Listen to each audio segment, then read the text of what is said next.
if you're planning a trip to Paris, my goal here on YouTube for 2025 is to help you create your best trip according to your personal tastes and interests. Bonjour, my name is Blandine and I'm a big fan of Paris, and for 80% of my life I've lived in or around this city, and creativity is everywhere here in Paris. My goal is to share here on YouTube what I know and what visits I find interesting. Why would I do this? Because when I travel somewhere, I want to plan in advance so that I can get the best for my time and my money.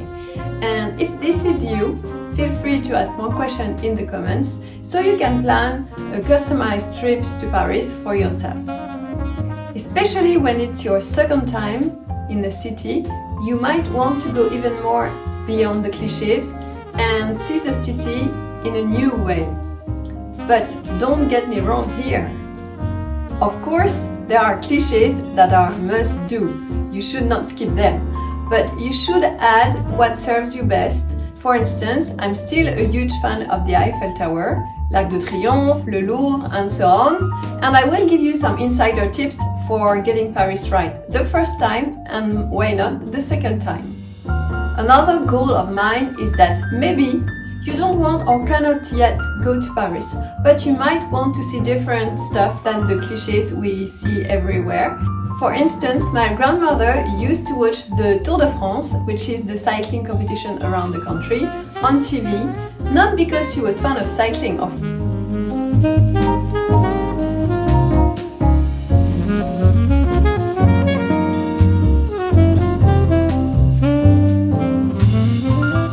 So my goal on YouTube is to serve everyone interested in Paris interests. For sure, you won't visit the same places if you're a fan of home decor, a fan of fashion, a foodie or a geek. Of course, some places are non-negotiables, but everyone should visit what makes the most sense for them.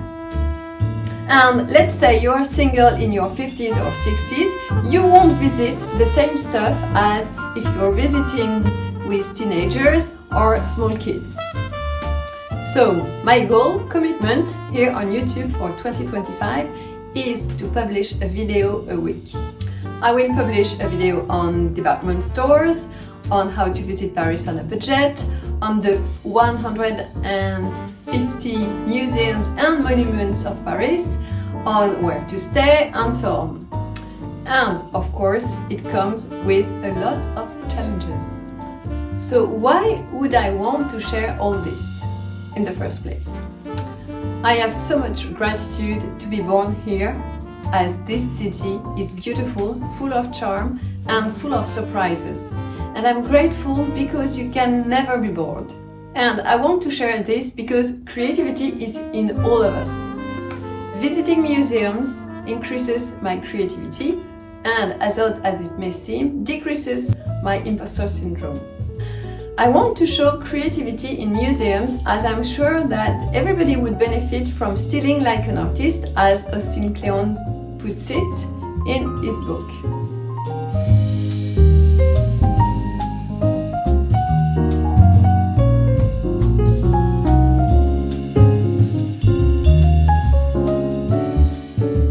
There is always a new exhibition. I'm doing this on YouTube now, as this is already my job on the internet, and going to museums and sharing on the digital guide that I created and called pariscrea.com.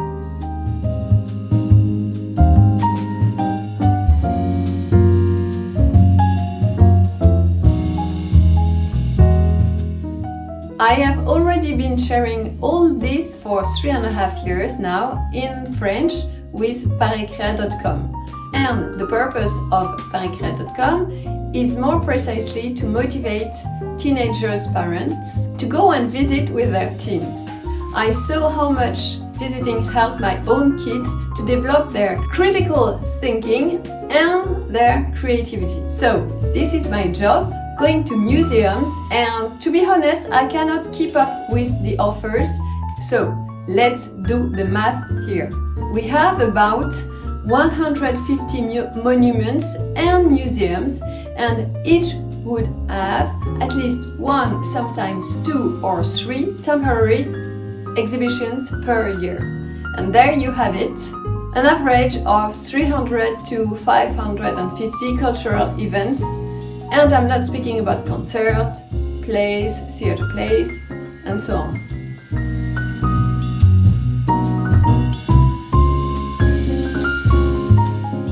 Now, another thing with YouTube, I wish I will be able to connect with people all around the globe.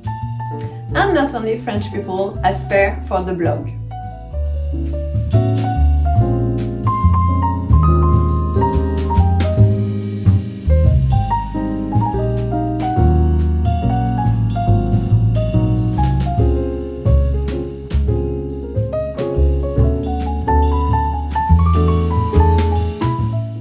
I will share here what I find beautiful, calm, good value for my money and good quality, and especially as far as food is concerned, because I'm very picky about food.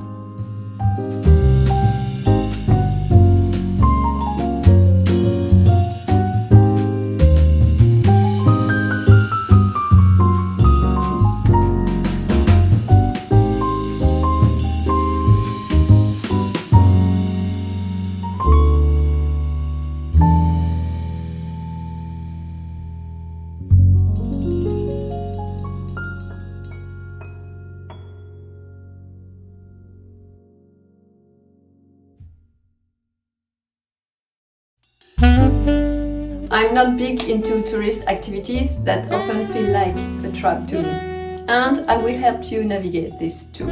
I'd rather go on the high end than on a tourist trap, and aka bad taste, as I will call it, or m'as-tu vu? So, my goal is to publish a video a week, which seems easy in terms of content for me, but of course it comes with many technical challenges. For one, learning. I'm still in the process of learning how to record, edit, and so on. For 2, time. As this is new, it's so much time consuming, and I need to speed my editing process. For 3, YouTube comes with this imposter syndrome, and it's easy to fall in the comparison trap. So I try to be inspired by others doing very well, but not to compare myself. I try to find my voice of what to share and how to share it. This is challenging because I want to share good stuff. Writing the script seems low effort, but recording feels like climbing the Everest for me, and editing would be like running a marathon, and I'm not a runner at all. I would like to improve the setting, I would like to improve the sound, I would like to improve the storytelling, still a learning curve. I would like to understand how to use better musics, because I love music. I would like to know how to prioritize topics. So there you have it. I find it very hard. I'm at the place where I try to make a better video each time, but it feels very lonely as I have almost no comments. And I would be thrilled to exchange with people from all over the world. And to be honest, I am quite impatient to find out if this YouTube adventure is going to be useful for others and what people might be interested about the most. So patience would be the biggest challenge just after the editing process. And being okay with not being okay and with not being so good is another big challenge. All that being said, I wish you a great new year. May your 2025 be full of creative challenges, full of surprises, full of creative adventures. Et voilà, I hope you enjoyed this video. If it was interesting to you, I would be thrilled if you would give a blue thumb up to it.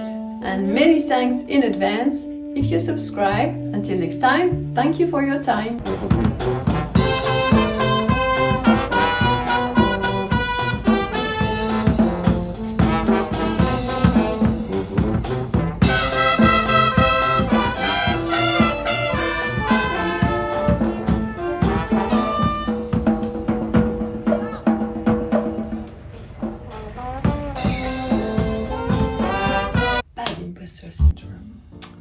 challenge. Just